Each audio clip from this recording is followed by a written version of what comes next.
Bueno, ¿qué estará pasando con este video que sale es un pie con una media divina de Mickey Mouse y Vicky con el zapato en la mano?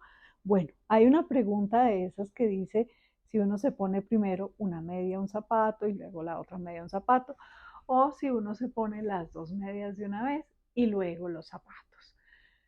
No hay una respuesta. Cualquiera de las formas estará correcta. No hay como una explicación de si lo correcto es ponerse las medias y luego los zapatos o una y una. Cada persona tendrá su estilo y eso es lo que tenemos que mirar en la vida, ¿no? Como hay distintos caminos, hay distintas formas de hacer las cosas. Cada uno de nosotros tiene una forma correcta, la propia.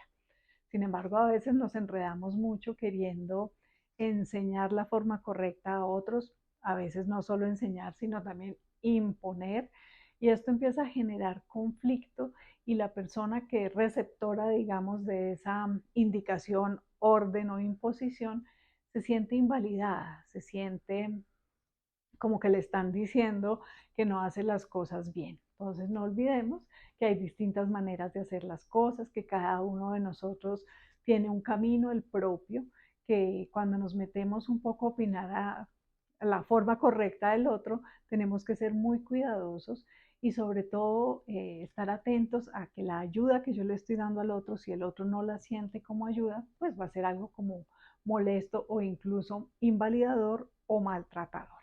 Entonces, cuando yo vaya a dar esa opinión, esa ayuda, debo estar atenta si el otro la está pidiendo, si el otro está en esa tónica de recibir y si va a ser algo útil para la persona. Porque a veces, así como en el ejemplo de las medias y de los zapatos, puede que el estilo de cada uno pues sea perfecto para cada uno y que yo le diga que hay otra manera, pues no le va a aportar mucho y de pronto sí nos puede generar una discusión y un desgaste. Y es mejor guardar las discusiones para temas que sí sean de verdad muy importantes, muy trascendentales. Bueno, espero que te parezca interesante todo este lío de las medias, los zapatos, las decisiones, las opiniones. Soy Vicky Pérez, médico psiquiatra. Espero que tengas un lindo día en armonía y no olvides suscribirte a mi canal.